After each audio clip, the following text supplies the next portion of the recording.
శత్రువులపై సామధాన భేద దండోపాయాలని ఉపయోగిస్తారు కదా సార్. శత్రువులతో కొన్నిసార్లు ప్రేమగా ఉంటూ వాళ్ళ డీటెయిల్స్ అన్నీ తెలుసుకుంటాం కదా. అలాగే ఇప్పుడు మిస్సమ్మతో ప్రేమని నటించండి సార్.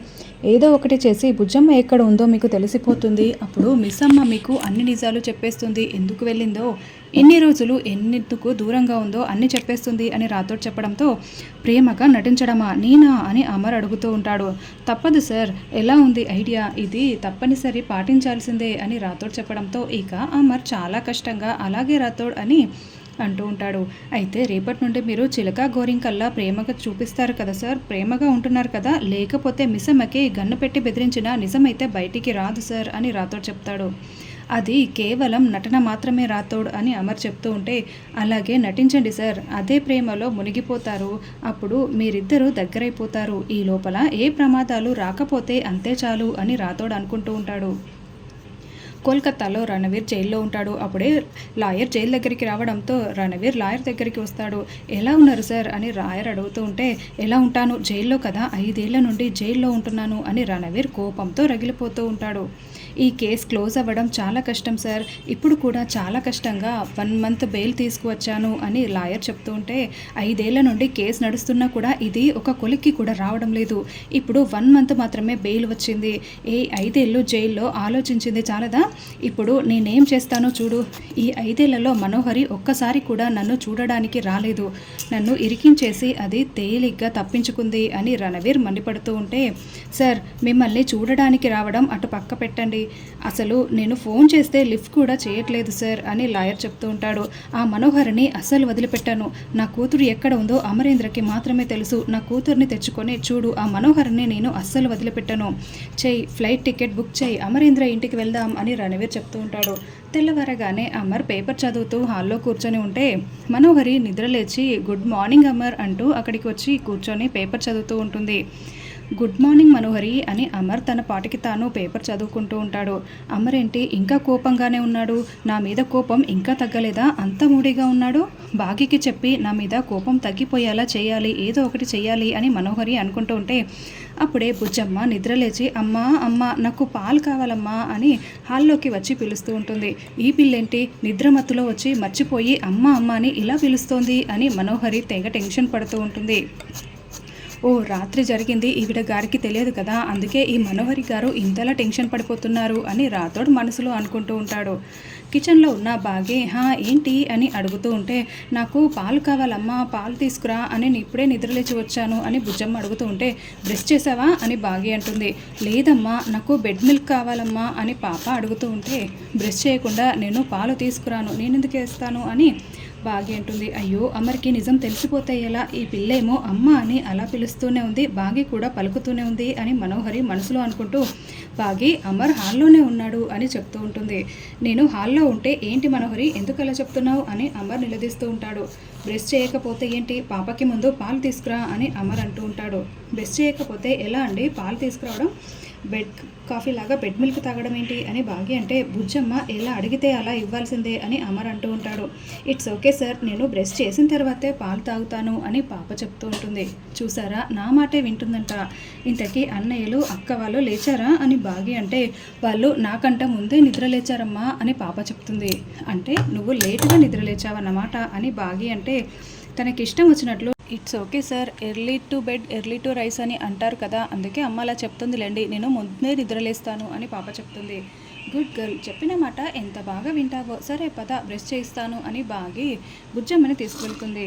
అమర్ లేచి వెళ్ళగానే రాథోడ్ బాగి కూతురు ఆ పాప అని అమర్కి నిజం తెలిసిపోయిందా, మరి అమ్మ అని అలా పిలుస్తుంది కదా అని మనోహరి టెన్షన్ పడుతూ అడుగుతూ ఉంటే, సారే అలా పిలవమని చెప్పారు, రాత్రి చెప్పారు, మీరేమీ కంగారు పడకండి, మిస్సమ్మ కూతురే ఆ పాప అన్న విషయం సార్కి ఇంకా తెలియలేదు అని టెన్షన్ పడి మీరే బయట పెట్టకండి అని రాథోడ్ చెప్తాడు.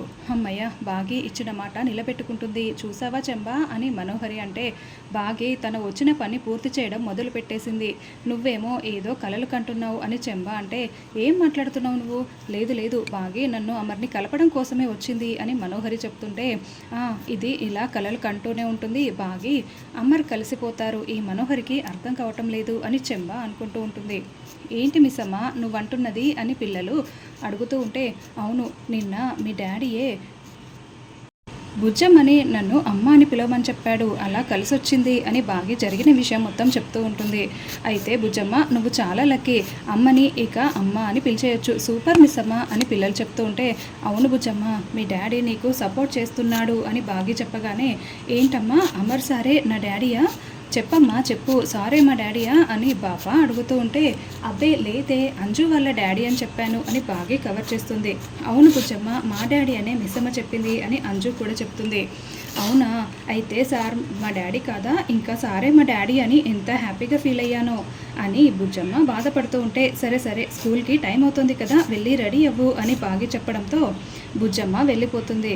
నువ్వు ఇంకా ఎన్ని రోజులు బుజ్జమ్మని బాధ పెడతావు మిస్ అమ్మ, ప్లీజ్ చెప్పేయచ్చు కదా, తను చూడు ఎంత బాధపడుతుందో, మా డాడీయే తన డాడీ అని చెప్పే మిస్ అమ్మ అని పిల్లలు బ్రతిమలాడుతూ ఉంటారు. లేదు అందుకు ఇంకొంచెం టైం పడుతుంది అని బాగా చెప్తుంది.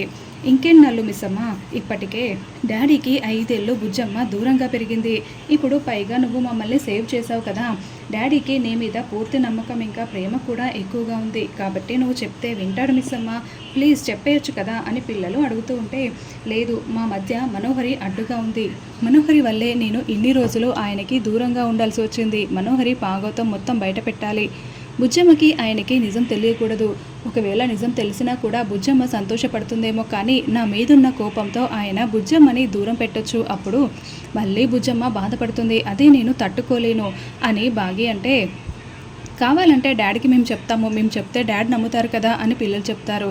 లేదు లేదు నేను పిల్లల్ని అడ్డు పెట్టుకొని నాటకాలు ఆడుతున్నానని మనోహరి ఏదో ఒకటి చెప్పేస్తుంది, అప్పుడు ఆయన అస్సలు నమ్మడు, కాబట్టి సాక్ష్యాల కోసం నేను ఎదురు చూస్తున్నాను, ఆల్రెడీ నేను ఒక ప్లాన్లో ఉన్నాను, మనోహర్ని తరిమి కొట్టే ప్లాన్ అది ఖచ్చితంగా సక్సెస్ అవుతుంది, ముందు మీరు స్కూల్కి వెళ్ళండి రెడీ అవ్వండి అని బాగా చెప్తుంది. డాడ్ నాకు ప్రోగ్రెస్ రిపోర్ట్ మీద సైన్ పెట్టండి అని అంజు పాప రావడంతో, ఏంటి సైన్ చేయాలా అని అమర్ అంటూ ఉంటాడు.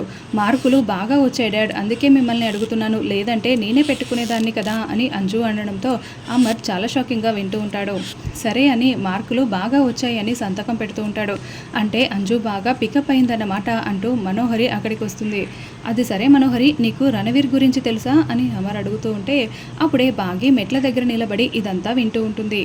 రణవీర్ గురించి నన్నెందుకు ఇప్పుడు అడుగుతున్నావు అమర్ అని నాకెలా తెలుస్తుంది అని మనోహరి అంటే, రణవీర్ గురించి రణవీర్ వైఫ్ అయినా నీకు తెలియక ఇంకెవరికి తెలుస్తుంది అని రాథోడ్ మనసులో అనుకుంటూ ఉంటాడు. అబ్బో ఏం నటిస్తుందో చూడు అని బాగి మనసులో అనుకుంటూ ఉంటుంది. రణవీర్ వైఫ్ గురించి నీకు తెలుసా, ఎలాంటిదో తెలుసా అని అమర్ అంటూ ఉంటే, అయినా రణవీర్ చెడ్డవాడైతే రణవీర్ వైఫ్ చాలా మంచిదై ఉండొచ్చు కదా అని మనోహరి అంటుంది. లేదు రణవీర్ కంటే రణవీర్ వైఫ్ చాలా చెడ్డది, వాడిప్పుడు జైల్లో ఉన్నాడు, వాడు చేసిన పాపాల కంటే ఎక్కువ పాపాలు వాడి భార్య చేసింది, తను ఎంత చెడ్డదంటే రణవీర్తో బిడ్డను కని నిర్దాక్షిణ్యంగా తనని అనాథ శరణాలయంలో వదిలేసి వెళ్ళింది అని అమర్ చెప్పగానే మనోహరి చాలా షాకింగ్గా వింటూ ఉంటుంది. ఈ విషయాలన్నీ నీకెలా తెలుసు అమర్ అని మనోహరి అంటే, అరుంధతి చెప్పింది అని అమర్ అంటాడు. ఇప్పుడు ఆ బిడ్డ ఎక్కడ ఉందో నీకు తెలుసా అమర్, ఎక్కడ అని మనోహరి అడుగుతూ ఉంటే, ఆ బిడ్డ ఎక్కడ ఉందంటే అని అమర్ చెప్పబోతూ ఉంటే, సార్ పిల్లల్ని స్కూల్కి తీసుకువెళ్ళాలి సార్, టైం అవుతుంది అని రాథోడ్ అడ్డుపడుతూ ఉంటాడు. నువ్వు చెప్పు అమర్, రాథోడ్ కాస్త ఊరుకుంటావా అని మనోహరి అడుగుతూ ఉంటుంది. అది ఆ బిడ్డ ఎక్కడ ఉందంటే అని అమర్ చెప్పబోతూ ఉంటే, బాగా పరుగులు పెడుతూ అక్కడికి వచ్చి, రాథోడ్ ఏంటి ఇంకా స్కూల్కి తీసుకువెళ్లకుండా